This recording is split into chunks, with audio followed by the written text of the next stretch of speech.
Bonjour à tous, bonjour Paul Gara. Salut Rémi.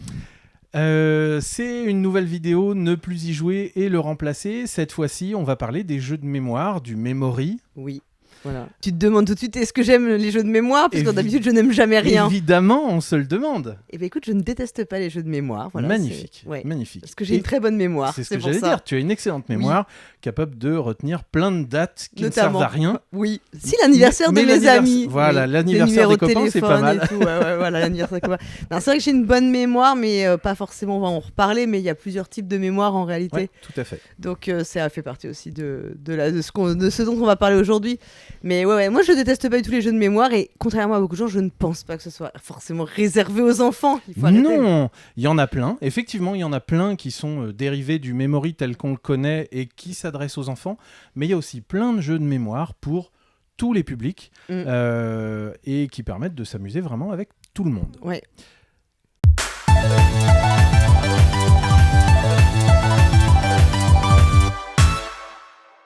On démarre, je te laisse retracer un peu l'historique. Oui, parce qu'en fait, on a parlé du Memory, qui, lui, est la version, en fait, une version qui a été déposée par Ravensburger, c'est un jeu de 1959, mais en réalité qui ne fait que reprendre un jeu traditionnel, le jeu dit des pairs, dont on retrouve déjà des origines au Japon dès le XIIe siècle, et ça s'appelle le Kai Awase, alors j'espère que je vais bien prononcer.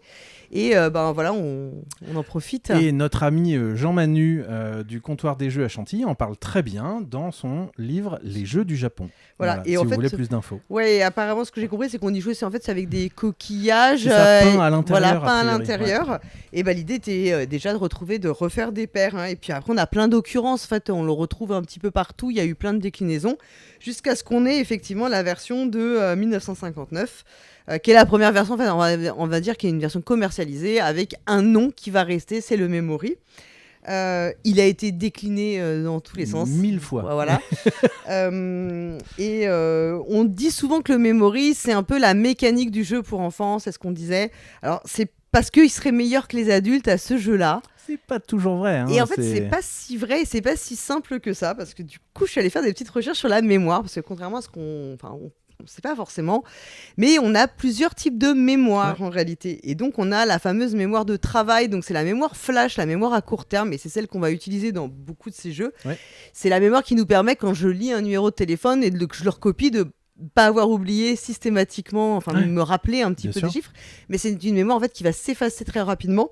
Mais on va avoir d'autres mémoires comme la mémoire procédurale. En fait, c'est celle dont on n'a pas conscience parce que c'est celle qui nous permet en fait de faire des choses de façon automatique sans réfléchir, de reconnaître les gens par exemple, de marcher, en fait, de savoir comment monter un escalier, etc. Voilà. Il y a plein de choses basées là-dessus. Voilà, il y a la mémoire perceptive, c'est celle qui va être liée aux modalités sensorielles. Et puis il y a aussi la mémoire sémantique, la mémoire épisodique, elles qui sont les systèmes de représentation consciente à long terme. Donc en fait, voilà. Et donc la mémoire de travail, c'est celle que je disais, c'est la mémoire vraiment du présent.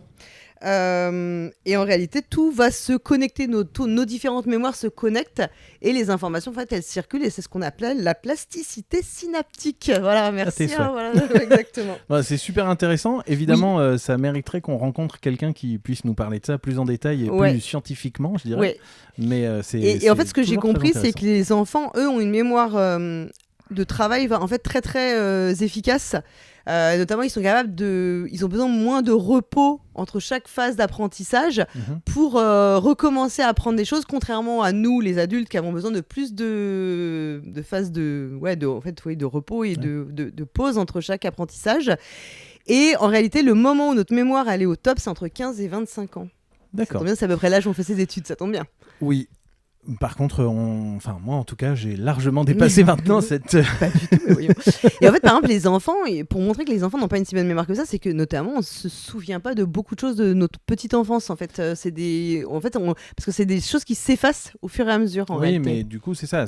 Ils apprennent aussi beaucoup de choses. Voilà, il y a plein d'apprentissages liés à l'enfance qui effacent, je pense... qui utilisent les mêmes canaux synaptiques. C'est-à-dire qu'en fait, tout ne va pas se rester dans la mémoire à long terme en réalité. Ok, voilà. Très bien. Et je me permets de parler d'un jeu de memory, une déclinaison du memory un peu particulière.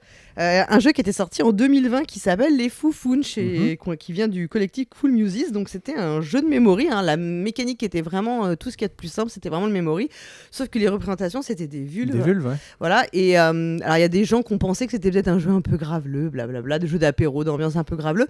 Alors qu'en fait, il y avait vraiment une démarche vraiment assumée par les auteurs-autrices qui était de parler de quelque chose qui est totalement invisibilisé, le sexe féminin, et justement de l'utiliser de façon ultra, au contraire, visible pour pour inverser la tendance. Je crois que c'est sorti vers 2020, quelque chose comme ça. Ouais, c'est ça, 2020 la date. Il me semble qu'en plus, il y avait eu je trouve que c'était sorti à un moment intéressant où on entendait aussi beaucoup de conneries de la part d'influenceuses notamment.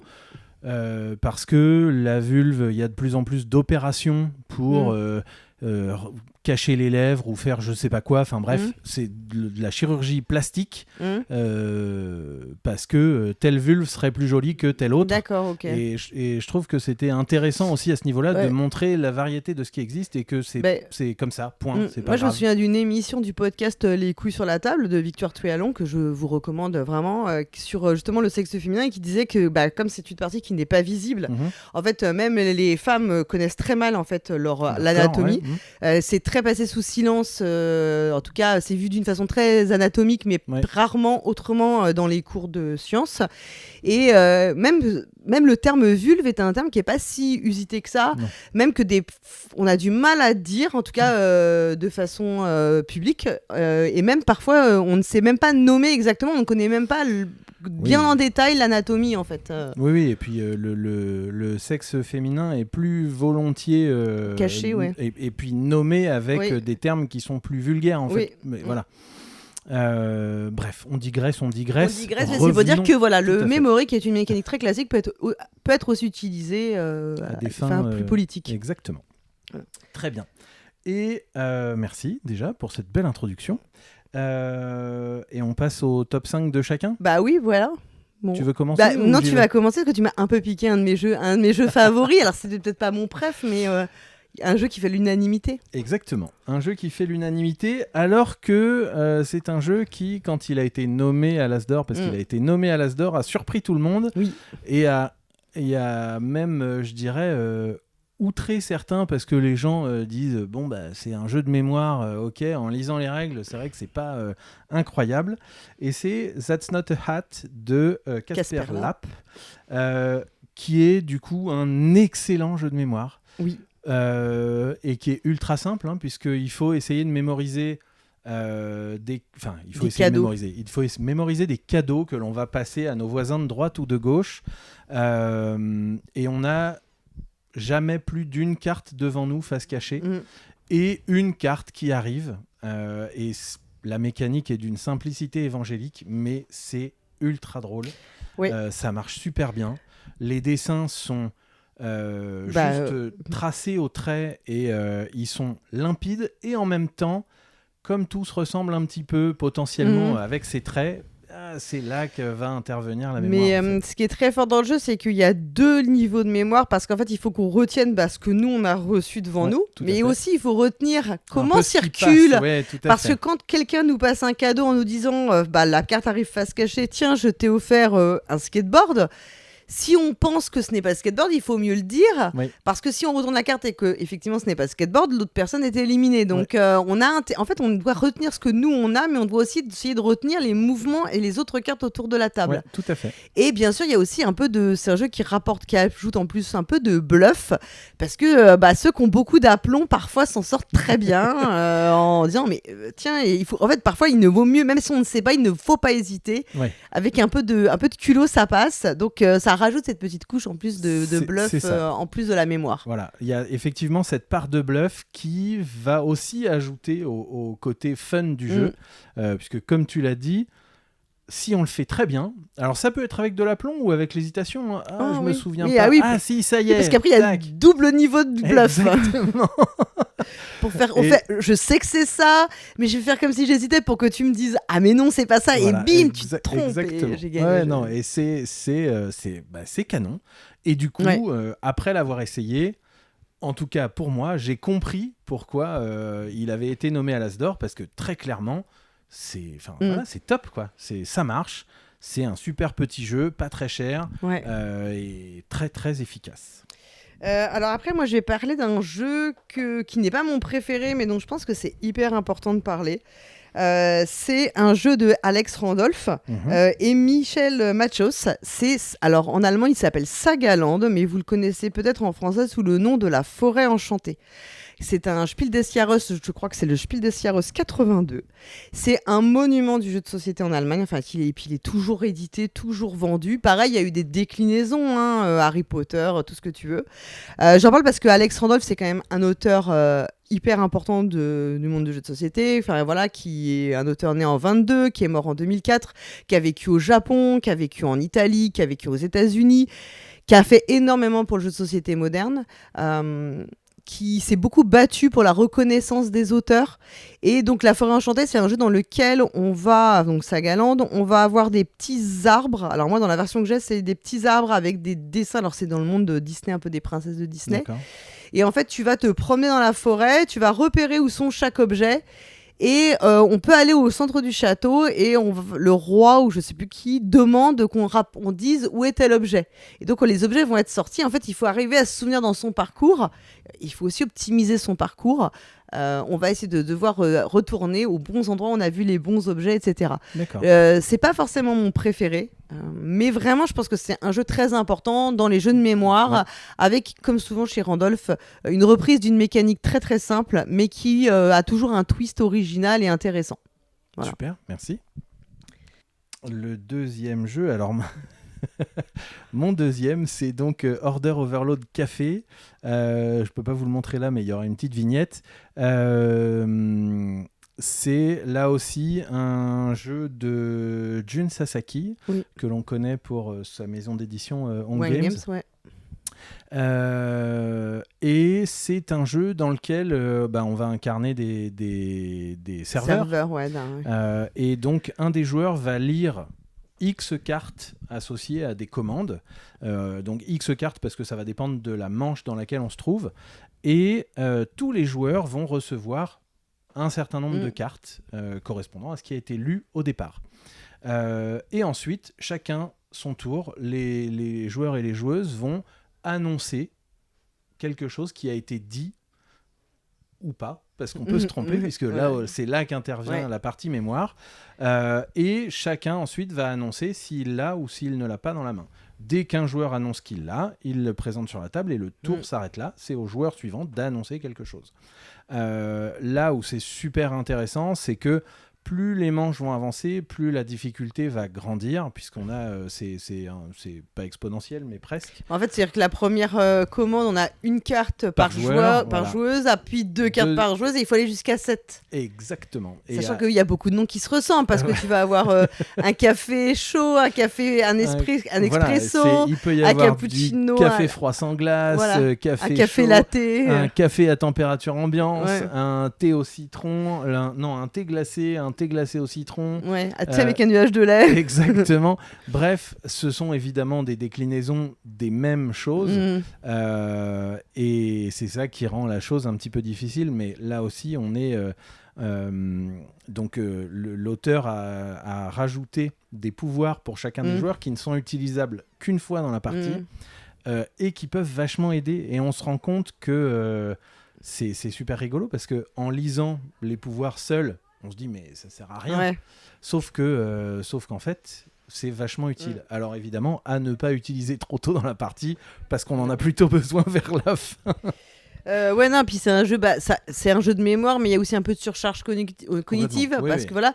Et après, il y a aussi un peu de prise de risque, parce que parfois, on va y aller un peu au culot, Ouais, exactement, hein. ouais, tout à fait. Et puis comme les différentes phases de commande, ça rajoute les unes aux autres. Il y a des moments, on ne sait plus si on l'a entendu Dans la phase précédente ou dans maintenant, celle-là. voilà, Ouais, ouais. tout à fait. Voilà. Non, c'est vraiment, vraiment top. Ouais, Un ouais. super jeu. Ouais, c'est un super jeu qui est assez marrant parce qu'en plus après quand tu vas au café, enfin dans les cafés où on vend ce genre de trucs, tu peux pas t'empêcher d'y penser dès que tu vois ça, Alors, les noms, les latés, les machins. Pour la petite histoire, j'ai fait jouer une de mes voisines qui est restauratrice et qui a donc l'habitude de passer des commandes. de passer des commandes. Et en fait, ils sont comme nous. C'est-à-dire qu'elle a l'habitude, mais elle a l'habitude de sa carte. Oui, Et d'accord. donc, en fait, elle mémorise très bien sa carte, il n'y a aucun problème. Sur des choses comme ça qu'elle connaît, évidemment, Oui, mais connaît qu'elle les mots, ne mais qu'elle ne maîtrise pas au Mhm. quotidien, elle est comme le commun des mortels. Donc, C'est rassurant. ils n'ont pas d'avantage Ils par n'ont rapport pas à nous. d'avantage sur nous, c'est bien. Écoute, on va continuer. Alors moi, avec mon jeu préféré, on va dire de mémoire. C'est un jeu qui s'appelle Witness, qui était sorti chez Istari en 2014. Dans l'univers de Blake et Mortimer. Voilà, c'est un jeu de Dominique Baudin dans l'univers de Blake et Mortimer. Alors, je sais pas si c'était... En fait, je pense qu'ils ont eu la licence et ils l'ont collé là-dessus. En vrai, je sais pas si c'était la meilleure idée du monde. Bon, je trouve que ouais, je suis très dubitative là-dessus. En fait, ce qui va se passer, c'est qu'il faut jouer... Il y a beaucoup de contraintes dans ce jeu parce qu'il faut jouer impérativement à 4, vraiment, pour que ce soit bien. Je sais pas si on peut jouer à 3 ou pas, mais moi, je n'ai joué qu'à 4. On va chacun avoir un personnage, on va avoir un petit livret et on va ouvrir, il y a, je crois, 60 enquêtes. D'accord. On a un pitch de départ et chacun dans son petit livret, on a une partie des informations. Et en gros, imaginons que nous soyons 4, et bien si c'est moi qui... Enfin, première phase, moi je vais te donner les informations que j'ai, et puis nos deux autres, les deux autres, parce que c'est coopératif, les deux autres personnes qui jouent avec nous vont se donner leurs infos. Et ensuite, les autres, toi par exemple, tu donnerais ton information à C, et puis D me donnerait ses informations. Et après, je devrais te redonner des informations, mais du coup, en te repassant celles que je t'avais déjà données, puis les nouvelles informations que j'ai obtenues en ajoutant. Évidemment, on ne note pas, c'est basé sur la mémoire. Non, voilà, interdiction de prendre des notes. Et à la fin, il faut répondre à des questions. Donc, d'une part, il faut se souvenir des informations. Donc, c'est par exemple, celui qui est venu à 15h20 avait une moustache, et celui qui est venu à 17h n'avait pas de chapeau. C'est des choses un petit peu comme ça. Et à la fin, il faut répondre aux questions, et on marque chacun des points si on répond. Je crois qu'il y a 3 questions à chaque fois. Il faut répondre aux points. Alors, c'est un jeu qui repose sur la mémoire, mais aussi sur la façon de passer les informations. Oui, bien sûr. C'est un jeu, moi, j'y ai joué avec des personnes avec qui, au bout de 10 minutes, on a failli se foutre sur la gueule. Vraiment. On a arrêté la partie parce qu'on n'avait pas du tout... ça cadrait pas du tout entre nous. Enfin, vraiment, on n'arrivait pas à se passer... moi, j'ai tendance à beaucoup, quand je donnais les informations, beaucoup répéter les informations pour que ça imprime. L'autre personne, elle était à base elle donnait 4 mots. Donc voilà. Tu joues en plus avec ça avec mon conjoint qui a une mémoire de poisson rouge et qui n'aime pas les jeux coop, donc on était bien barrés. Donc partie horrible, on a arrêté avant de se foutre sur la gueule. Et j'y ai rejoué en fait avec mes copines avec qui on fait des week-ends jeux réguliers et c'est un de nos rituels. On joue toujours à Witness et quand on joue toutes les 4, et écoute, on fait souvent le top score tout le temps. Bravo. Donc ça matche bien entre nous. C'est un jeu génial vraiment. Et je crois que c'est Théo Rivière qui m'avait raconté une anecdote où ils font une partie. Et là, il y a une partie des informations qui n'avait aucun sens. Et en fait, la personne n'avait pas lu la bonne enquête, elle n'avait pas ne passait les informations d'une autre enquête. Magnifique. Ce qui te foire un peu ta partie. Légèrement. Mais vraiment, je recommande à tout le monde d'essayer d'y jouer parce que c'est très original. Plein de contraintes. Bon, il est plus édité, hein, bien sûr. Je pense pas qu'il ait énormément marché, mais c'est vraiment un super jeu. Ok, cool. On passe au suivant pour moi et c'est La Maison des Souris. La Maison des Souris d'Élodie Clément et Théo Rivière, illustré par Jonathan Auconte. Et là, on va plutôt dans le jeu enfant.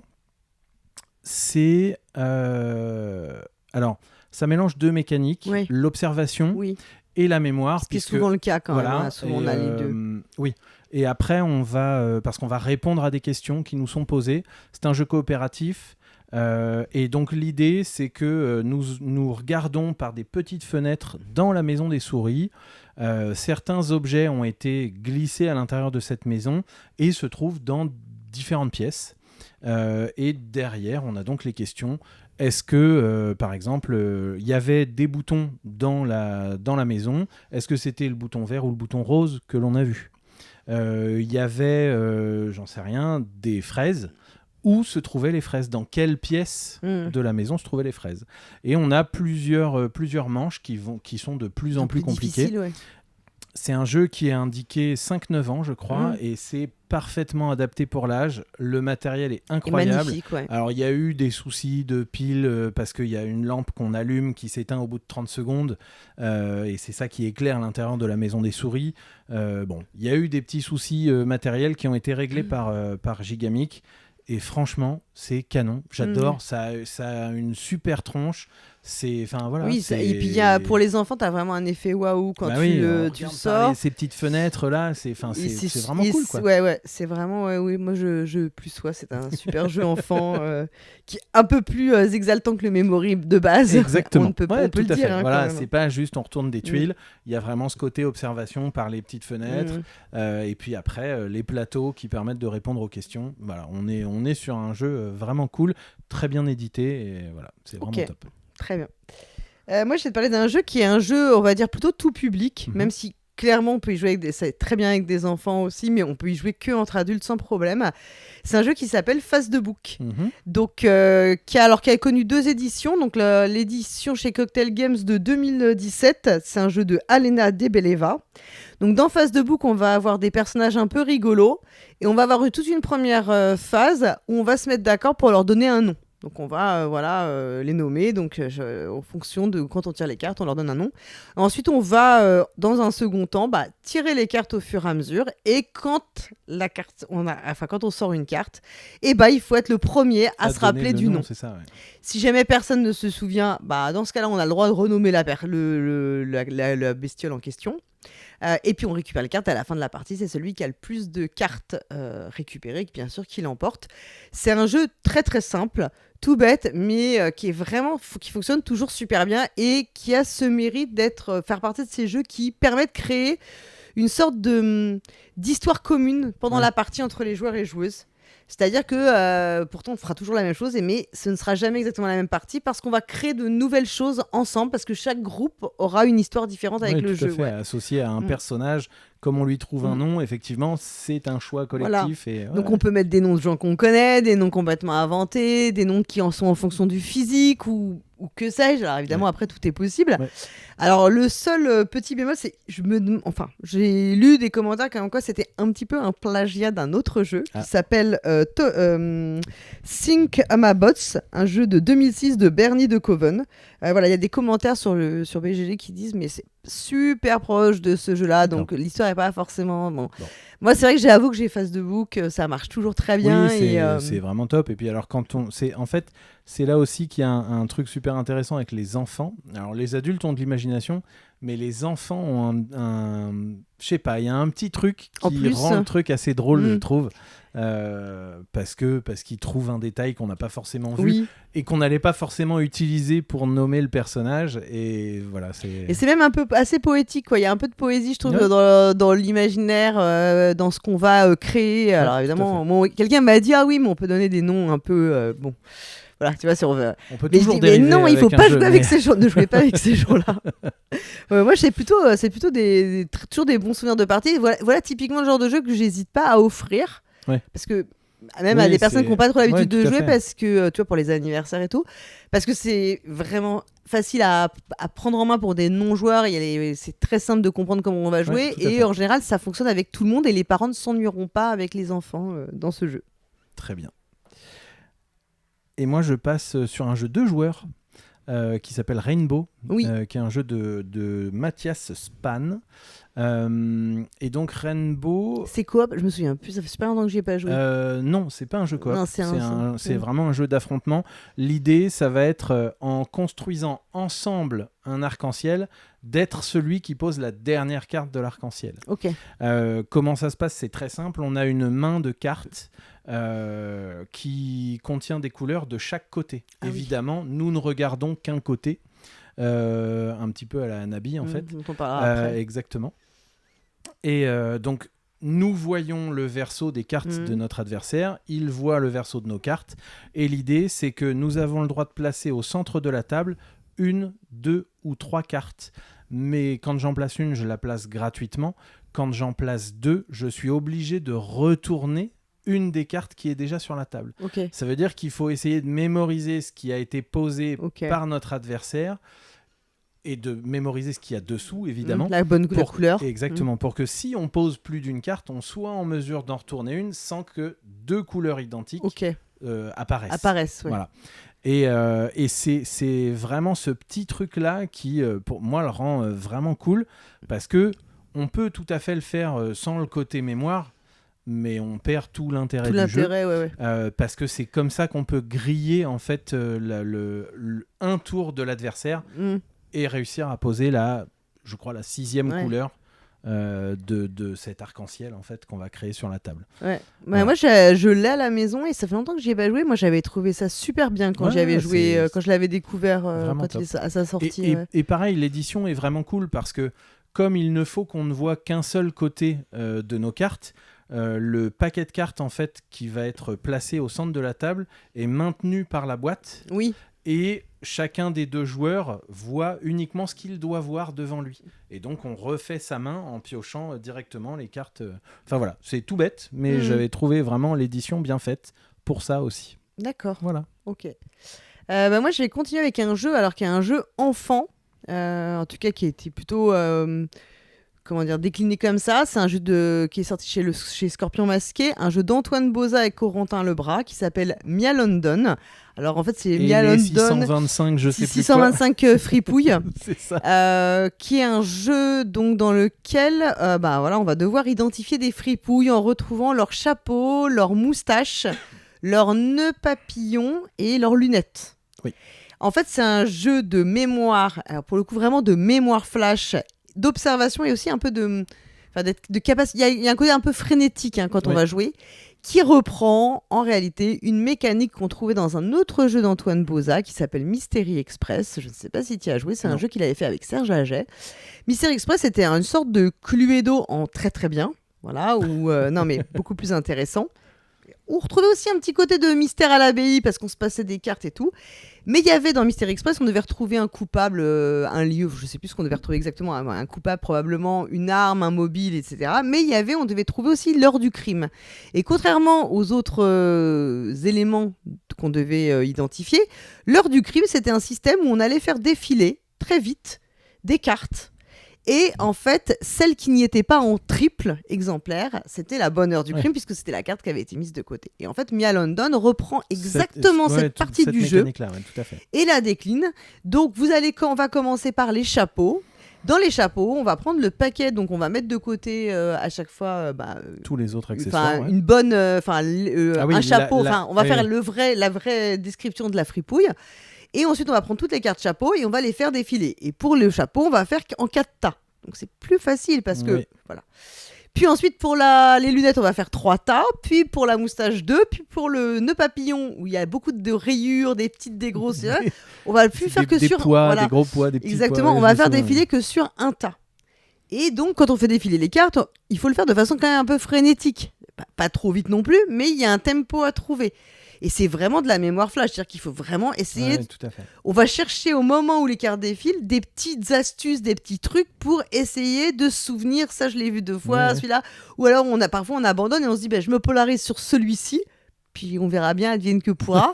Moi, je trouve que c'est une super réussite. En plus, la thématisation était très bien faite. Il y avait toute une histoire autour de Mia London. Le petit carnet de jeu était assez chouette aussi. Enfin, vraiment un excellent jeu. Et je ne sais plus s'il a été dans la sélection du Spiel, au Kinderspiel, ou s'il était dans les recos. Mais il me semble que c'était là. Effectivement, il y a eu. Il était dans le. Je me demande s'il était pas. Je sais plus si c'était la sélection dans les recos, mais il y était. Il avait été identifié. Ouais, tout à fait. Mon 5e, oui, qui est un jeu très récent du coup, c'est Trio. Oui. Trio qui a gagné l'As d'Or cette année. Cette année, oui, rappelle-toi. 2024. Non mais Donc Je Trio sais qui que a l'année, gagné. on dirait qu'on est déjà à la fin de l'année, bon, parce que pour plein de raisons, l'année était déjà très fatigante. Et donc voilà, c'était cette année. Et donc c'est un jeu de Kaya Miyano et illustré par Laura Michaud pour la version de Cocktail Games, Oui. c'est ça. Oui. Et Sai Beppu, je sais pas. Oui, sais pas Sai comment- Beppu. ok. Pour la version japonaise qui s'appelle Nana, puisque Nana, ça veut dire 7 en japonais. Voilà.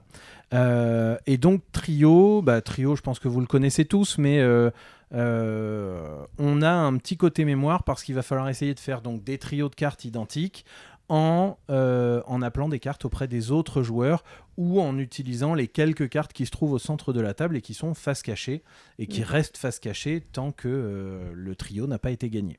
Donc c'est ultra simple, mécaniquement ça marche très bien et c'est pareil, là il a pas juste été sélectionné, il a gagné l'As d'or et on comprend pourquoi. Oui. C'est ultra familial, ça fonctionne vraiment bien, on a une mécanique qui est une mécanique ultra connue mais qui est bien implémentée dans un nouveau jeu et voilà, moi j'ai parce qu'en beaucoup fait aimé. il y a une grosse partie de mémoire, mais il y a aussi un peu de stratégie pour aller chercher les choses. C'est pas du bluff, mais il faut vraiment être malin, quoi. On peut pas juste se souvenir ne suffit pas souvent, il faut être vachement malin dans la façon dont on amène les choses. Parce que tu peux avoir cherché une carte mais qui n'est ni la plus haute ni la plus basse dans une main et tu ne pourras pas aller la chercher, donc faut veiller à ça. Et dans la version en fait française, donc la version Cocktail Games, ils ont rajouté le mode en équipe qui n'existe pas, il me semble, dans la version japonaise. Donc, à 6 où on va jouer en fait 3 équipes de 2 et qui pour moi est la meilleure des configurations parce que ça a vraiment. J'ai pas essayé. Moi j'ai joué à la version piquante là, comme ils disent, qui est assez sympa aussi puisque ça va durer un tout petit peu plus longtemps parce que tu ne feras jamais pile 2 ou 3 trios associés aux cartes qu'il faut assembler. Mais voilà. Mais la version par équipe est incroyable, vraiment. Ouais. Ça marche. Ouais. Moi, je vais continuer avec un autre jeu chez Scorpion Masqué, parce que je vais finir après par un jeu qui n'est pas exclusivement un jeu de mémoire. Donc, La Légende du Wendigo, qui est un jeu de mémoire, mais aussi d'observation. Et il y a un autre jeu qui ressemble un petit peu, c'est Differentio, qui était sorti chez Kif, qui est aussi un jeu d'observation et de mémoire. Donc en fait, dans La Légende du Wendigo, on va avoir un panel de petits scouts, sauf qu'à chaque tour de jeu, en fait, c'est un jeu avec un asymétrique. Il y en a un qui va jouer le Wendigo et les autres vont jouer les enfants scouts. Et à chaque tour de jeu, les scouts ferment les yeux et le Wendigo va manger un des scouts. En fait, il va remplacer le scout. Les enfants scouts, ils existent en double exemplaire, sauf qu'au dos, il y a Normal et il y a Wendigo. Et donc, comme il y en a un qui disparaît, il faut arriver à retrouver du coup celui qui l'a remplacé, enfin là où ça a disparu, et donc il va falloir essayer de se souvenir de celui qui n'est plus, celui qui est différent, etc. Alors on va avoir, en fait, on a le droit à un certain nombre d'erreurs, je crois, parce qu'au bout d'un certain temps de tour, si on n'a pas trouvé où est le Wendigo, on perd. Perdu, voilà. Et dans Differentio, c'est un petit peu différent parce qu'on va avoir des paysages avec beaucoup de petits détails, qu'on va pouvoir avoir toute une phase d'observation. Et là, on va pouvoir effectivement se raccrocher à plein de petits éléments. On va essayer de trouver des trucs et astuces, etc. pour essayer de retenir des éléments. Et puis, pareil, on va changer une des images, il me semble. Et ensuite, c'est le plus rapide à trouver laquelle des... Parce qu'en fait, il y a plusieurs images, ça fait comme un peu des cartes postales qu'on assemblerait pour faire un paysage global. Il va falloir retrouver le plus vite possible celle qui a été changée, en fait. D'accord. En trouvant le détail. Il me semble que c'est comme ça que ça fonctionne. J'en avais fait une partie à Cannes. La Légende du Wendigo, vraiment... en plus, on peut jouer à très nombreuses. Les visuels sont très cool. C'est beaucoup de visuels de Scorpion Masqué. Je crois que c'est Nikao ou un nom comme ça. Attends, je vais vérifier. L'illustrateur qui fait tous leurs visuels. Oui, Nikao, qui fait tous leurs visuels comme ça et tout, qui marchent très bien. C'est idéal pour jouer avec des publics par enfant, enfin vraiment, ou goûter d'anniversaire et tout ça, c'est parfait. Top. Je sais pas s'il y avait un autre jeu que tu voulais parler. Alors moi j'ai fait mon top 5, mais voilà. je peux continuer si tu le souhaites. Sinon on peut parler de Hanabi, parce que c'est Hanabi, un jeu que que tu as découvert récemment du coup. Oui, que c'est ça. En fait, je connaissais la mécanique, etc. Mais j'y avais jamais joué en fait, tout simplement. Ouais. Voilà. C'est cool d'avoir toujours des choses à découvrir. Exactement. Quand c'est des bons trucs. Exactement. Et donc, Hanabi, l'idée c'est de faire des feux d'artifice, sauf que on ne voit pas les cartes que l'on a en main, on voit les cartes de nos coéquipiers, puisque c'est un jeu coopératif. Et du coup, ce qu'il va falloir, enfin, on peut donner comme information soit la couleur, soit les valeurs. Soit les valeurs. Oui, voilà. Et donc, du coup, dans notre main, on a le droit de réagencer nos cartes si on le souhaite pour essayer de faciliter la mémorisation. Mais on ne verra jamais nos cartes, sauf quand on les pose ou quand on décide de les poser. Et l'idée, donc, ça va être de faire des piles de cartes de même couleur et qui démarrent à 1 et qui finissent à 5. Évidemment, chacune des valeurs n'existe pas en même nombre d'exemplaires dans le jeu. Ouais. Il faut éviter de jeter ces 5 par exemple parce qu'il n'y en a qu'un. Voilà, chose qui nous est arrivée il n'y a pas très longtemps. voilà. Et c'est vrai moi je trouve que c'est un jeu qui est ultra malin. Enfin, vraiment, c'est un jeu d'Antoine Boza qui a été qui a eu le Spiel des Jahres. Oui, et il n'a pas gagné un... Non, c'était pas l'As d'or, mais Spiel, c'est sûr. Oui, parce que c'est... je crois que c'est un jeu de 2010. Alors, Spiel des Jahres. Ouais, en 2013. Exactement. Donc, il y a eu le jeu Spiel de l'année en Espagne en 2012. Enfin, bon, bref. Oui, qui a été vraiment primé. Il y a ce côté absolument génial d'avoir les cartes à l'envers, qu'on retrouve dans un jeu qui va sortir bientôt chez Yellow, qui est un jeu pourtant très vieux, mais qui sort seulement maintenant, ce qui s'appelle Loose, qui est un jeu de pli. Que j'adore. Voilà. Parce qu'on pourrait dire que dans beaucoup de jeux de pli, il y a une composante mémoire importante. Hein, oui, bien sûr, voilà, évidemment. Ça aide quand même. Et dans Hanabi, effectivement, alors, quelqu'un m'a dit, s'il nous écoute, il pourra mettre un commentaire, que finalement la mémoire elle est très limitée dans Hanabi parce que c'est vrai que les personnes qui jouent beaucoup à ce jeu-là et qui jouent toujours dans la même configuration de joueurs et joueuses vont développer un mécanisme, voilà, une façon pour pallier en fait la mémoire. Ouais. Moi, comme c'est pas mon cas et que je suis pas assez, je pousse pas le vice assez loin pour gagner absolument.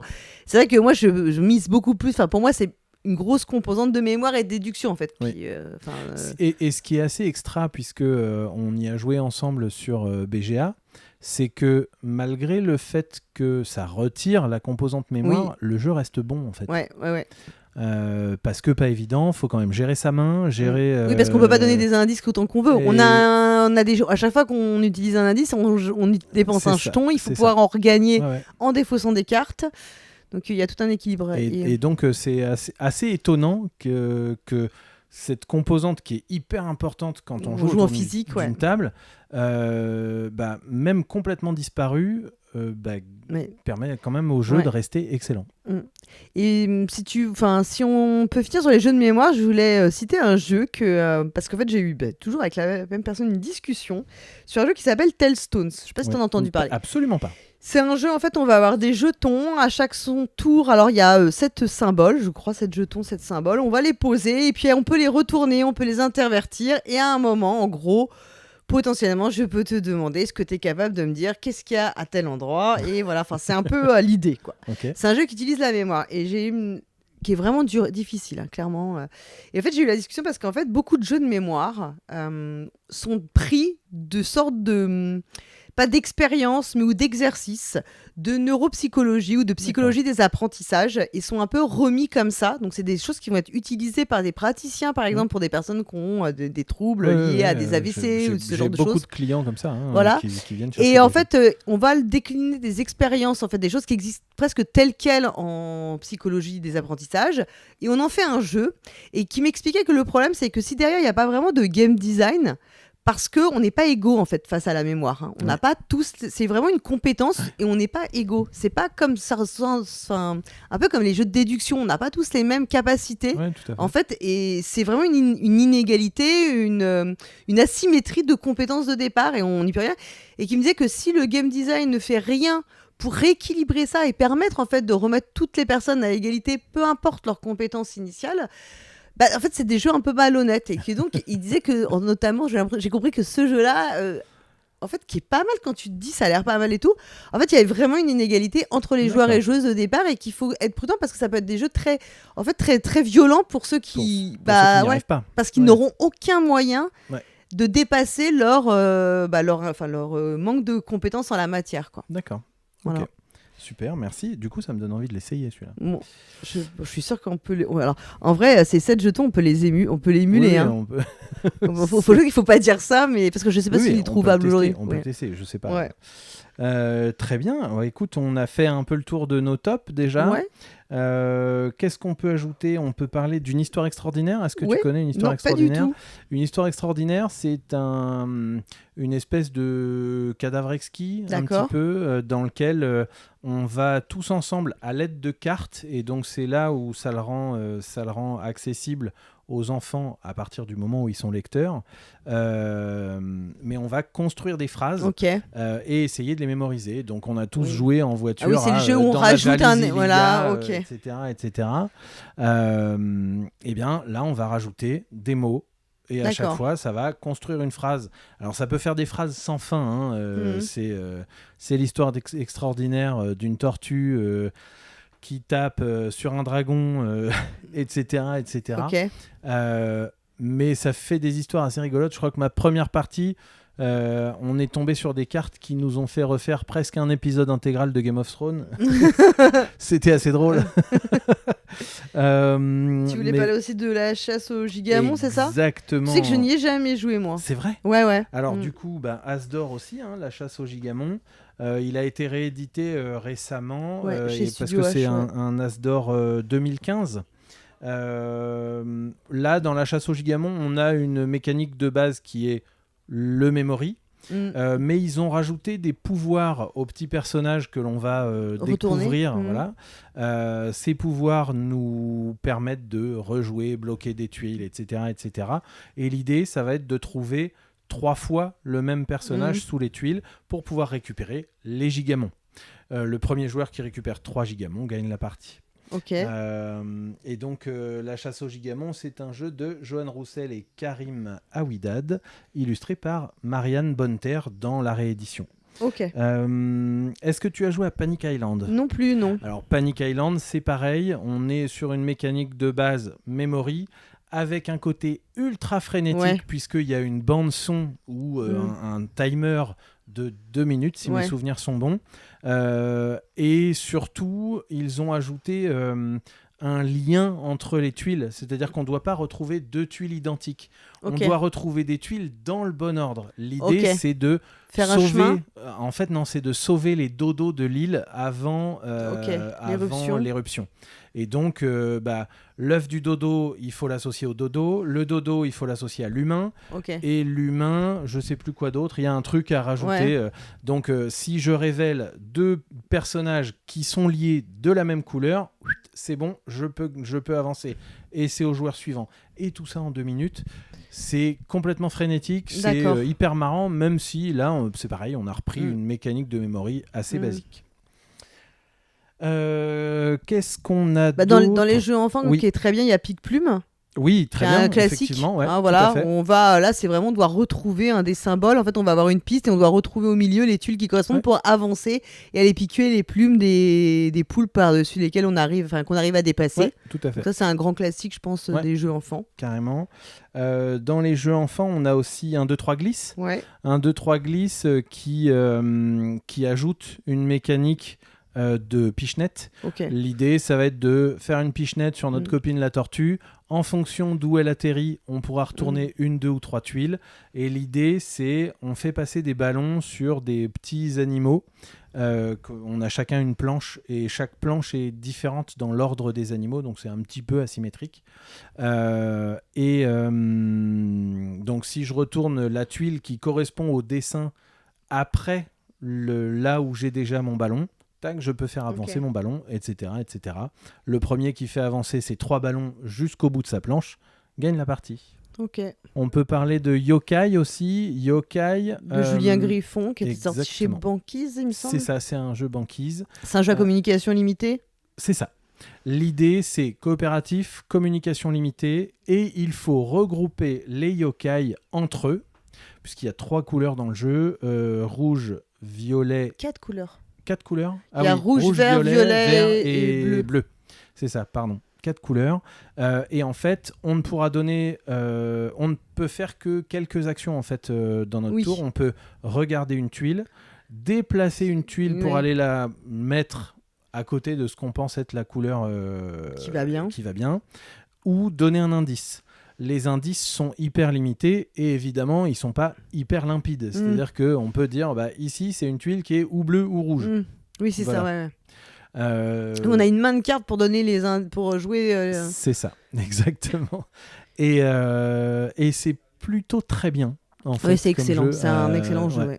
Ouais. Parce qu'il y a toute cette partie déplacement et regroupement par couleur des yokai qui rend le truc vraiment... T'as ce moment où la personne juste après toi vient de défaire tout ce que toi t'avais fait et où t'as une énorme envie de la tuer.